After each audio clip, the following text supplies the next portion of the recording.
1 साल पहले जो हुआ था, उसने पूरे शहर को हिलाकर रख दिया था। हर गली, हर मोहल्ला और हर इंसान की जुबान पर सिर्फ एक ही बात थी। दो ऐसे लोग, जो कभी एक दूसरे के सबसे बड़े दुश्मन बन गए थे, उनकी कहानी अचानक अधूरी रह गई थी। किसी को नहीं पता था कि सच क्या था, किसने किसको धोखा दिया था और किसने किसकी जिंदगी बर्बाद की थी। लेकिन एक बात सब जानते थे कि उस रात के बाद दोनों की राहें अलग हो गई थी। 1 साल तक ना उनका सामना हुआ और ना ही किसी ने उन्हें एक साथ देखा। लोग समझने लगे थे कि शायद ये कहानी हमेशा के लिए खत्म हो चुकी है। लेकिन किस्मत को कुछ और ही मंजूर था। 1 साल बाद शहर में एक बड़े समारोह का आयोजन हुआ। दूर-दूर से लोग उसमें शामिल होने आए। हर तरफ रोशनी थी, खुशी थी और जश्न का माहौल था। लेकिन किसी को अंदाजा नहीं था कि इसी भीड़ के बीच एक ऐसा पल आने वाला है जो सबकी सांसें रोक देगा। समारोह के मुख्य द्वार पर एक गाड़ी आकर रुकती है।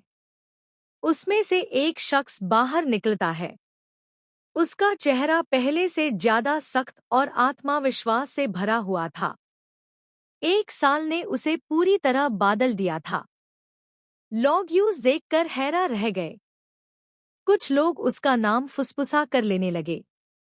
उसकी वापसी ही अपने आप में एक बड़ी खबर थी। उधर दूसरी तरफ, समारोह के मंच के पास एक और व्यक्ति मौजूद था। उसने भी पिछले 1 साल में बहुत कुछ सहा था। उसकी आंखों में पुराने ज़ख्मों की यादें अब भी जिंदा थी। वो अपनी नई जिंदगी शुरू करने की कोशिश कर रहा था। लेकिन उसे नहीं पता था कि उसका अतीत फिर से उसके सामने खड़ा होने वाला है। जब दोनों की नजरें एक दूसरे से टकराईं, तो समय जैसे ठहर गया। आसपास खड़े लोगों को लगा जैसे हवा रुक गई हो। दोनों कुछ पल तक बिना कुछ कहे एक दूसरे को देखते रहे। उनकी आंखों में गुस्सा भी था, दर्द भी था और कई ऐसे सवाल भी थे जिनके जवाब अब तक किसी को नहीं मिले थे।